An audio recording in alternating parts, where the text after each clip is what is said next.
Lyca மற்றும் red giant movies தயாரிப்பில் பிரம்மாண்ட இயக்குநர் சங்கர் இயக்கத்தில் உலகநாயகன் கமல்ஹாசன் நடித்த இந்தியன் 2 ஜூலை 12 முதல் உலகமெங்கும் திரையரங்குகளில்.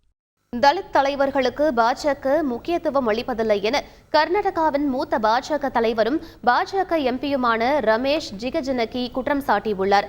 பிஜாப்பூரில் செய்தியாளர்களை சந்தித்த அவர் 7 முறை நாடாளுமன்ற உறுப்பினராக வெற்றி பெற்ற பின்னரும் கூட தனக்கு மத்திய அமைச்சரவையில் இடமளிக்கவில்லை என தெரிவித்துள்ளார். ஆனால் சில முறை ஜெயித்த உயர் சாதியினருக்கு அமைச்சரவையில் இடமளிக்கப்பட்டுள்ளதாக தனது அதிருப்தியை வெளிப்படுத்தியுள்ளார்.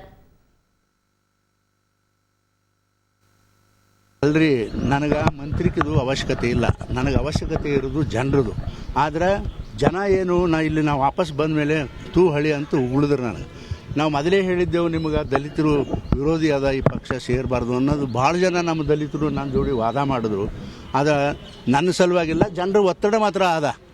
ನೀವು ಯಾವುದೇ ಪರಿಸ್ಥಿತಿ ನೋಡ್ರಿ, ಎಂಥ ಅನ್ಯಾಯನೋ ನ್ಯಾಯ ಹೇಳ್ರಿ. ಒಬ್ಬ ದಲಿತ ಮನುಷ್ಯ ಇಡೀ ಸೌತ್ ಇಂಡಿಯಾದಾಗ, ದಕ್ಷಿಣ ಭಾರತದಲ್ಲಿ ನಾನು ಒಬ್ಬನೇ ಗೆದ್ದು ಬಂದವ. ಏಳು ಚುನಾವಣೆಯಲ್ಲಿ ಒಬ್ಬ ದಲಿತನಾಗಿ ಎಲ್ಲ ಅಪರ ಕಾಸ್ಟ್ನವ್ರು ಆದ್ರಪ್ಪ.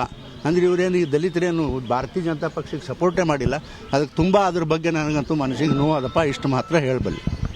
லைகா மற்றும் ரெட் ஜெயண்ட் மூவிஸ் தயாரிப்பில் பிரம்மாண்ட இயக்குநர் சங்கர் இயக்கத்தில் உலகநாயகன் கமல்ஹாசன் நடித்த இந்தியன் 2 ஜூலை 12 முதல் உலகமெங்கும் திரையரங்குகளில்.